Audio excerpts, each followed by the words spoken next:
Donc, bonjour à toutes et tous. On est pour présenter l'orientation politique et le projet proprement dit à deux voix.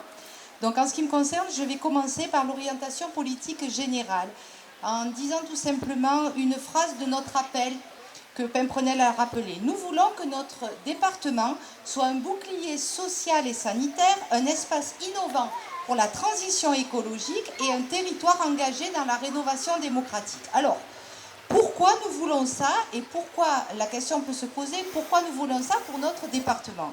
Eh bien, tout simplement parce que notre département, aussi beau qu'il soit, n'est pas une bulle protectrice du tout, où tout va bien dans le meilleur des mondes, et je vais citer 4 points à ce propos. Faut-il rappeler qu'il subit au même titre qu'au niveau national la crise sanitaire et sociale et que la précarité a aujourd'hui dans les Hautes-Alpes augmenté de 17% en 5 ans. Donc ça veut dire plus de 5% au niveau, contre 5% au niveau national.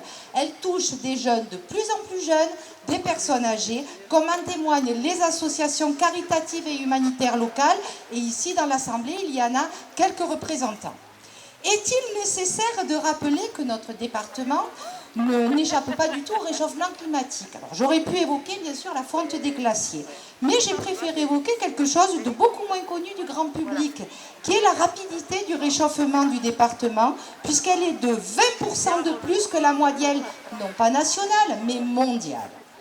Est-il nécessaire aussi de dire que la politique du conseil départemental actuel a conduit à un taux d'endettement record? C'est le deuxième département le plus endetté de France par habitant. C'est écrit dans tous les rapports.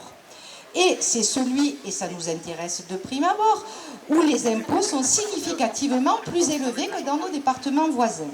Et enfin, êtes-vous vraiment ici, en mesure, ici et maintenant, d'évoquer une seule démarche de consultation citoyenne pour entendre les Hauts-Alpins et construire avec eux, avec nous, des réponses qui répondent à nos besoins? Donc au travers de ces 4 exemples, nous le voyons bien qu'il y a une urgence d'ici et maintenant pour notre département. Et donc l'idée d'articuler ces 3 axes de solidarité et d'écologie et de citoyenneté n'est pas du tout hors sol, il est même complètement dans l'air de notre temps. Alors au-delà de ces considérations de politique générale, il convient maintenant d'évoquer 4 formes d'inédits de notre projet que nous voulions vraiment vous donner à entendre. D'abord, c'est un projet qui a rassemblé les forces de gauche. Il suffit de regarder la banderole qui est derrière nous et nos badges. Mais ce n'est pas vraiment l'essentiel. L'essentiel, c'est que ce projet, il a impliqué une grande diversité de personnes, d'âge, de genre, de métiers, de localisations différentes et aussi de parcours politiques très très variés, citoyennes dits ordinaires, qui ont signé la majorité de notre appel, 80% sur 536 pour être plus précis que Pimprenel. Donc des citoyens dits ordinaires, pour certains n'ayant jamais fait de politique. Des citoyens appartenant à des partis politiques, donc plus aguerris. De ce fait, c'est un projet, et on ne saura cesse de le répéter, qui a mis entre parenthèses les pratiques politiques traditionnelles et a permis la construction de nouvelles pratiques qui sont basées sur la base du respect de chacun, sur des décisions au consentement et surtout sur un principe dans lequel nous n'avons jamais dérogé depuis 9 mois, c'est celui d'une personne égale une voix. C'est un principe que certains partis n'ont pas souhaité épouser, même par ce bref temps des départementales. Les partis politiques sont donc ni derrière ni devant, mais bien avec, dans un échange d'expertise et de compétences réciproques qui était extrêmement fécond. C'est ça l'avenir. À ce titre, nous invitons donc à consulter notre site qui donne l'ensemble des éléments que je viens d'évoquer à lire avec l'ECR, les comptes rendus mandatés, etc.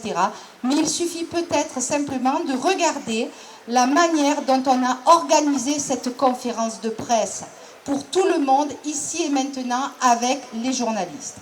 Habituellement, deuxième point, Chaque élection départementale se déroule canton par canton, comme si le département des Hautes-Alpes était une juxtaposition de petits territoires. Eh bien, pour la première fois, il y a une véritable campagne cohérente par un remplacement des forces de gauche autour d'un projet commun, et c'est là où je veux en venir, autour d'un projet commun qui est résolument ancré sur les compétences à l'échelle départementale. Bref, ce n'est pas simplement des élections bis municipales que l'on donne à lire, on ne rejoue pas ceci. Ce projet qui sera décliné tout de suite après par Pierre, c'est bien un projet qui décline l'intégralité des compétences du département. Et pas une ne manque, il suffit de le lire. Ce projet traduit en fait concrètement une volonté dans la politique locale, l'aspiration d'une grande partie de la population pour un renouveau de la classe démocratique. La classe politique. Le conseil départemental, depuis 14 ans, mène une politique de droite avec les mêmes élus qui ont fait de leur mandat un métier et qui se représentent d'élection en élection et avec, pour certains, cumulant plusieurs mandats. Cette configuration n'est plus possible aujourd'hui. Cette configuration de représentation ne laisse aucune place à des candidats plus jeunes permettant une ouverture vers une vision différente et surtout plus conforme des enjeux du XXIe siècle. Ce projet, c'est donc un projet d'ici et maintenant, du tout de suite, parce qu'il y a une urgence fondamentale. Mais c'est aussi un projet d'avenir avec une vision prospective et globale. Et je finirai enfin, si vous ne l'aurez pas encore compris, que ce projet est clairement au service de l'intérêt général et du bien commun.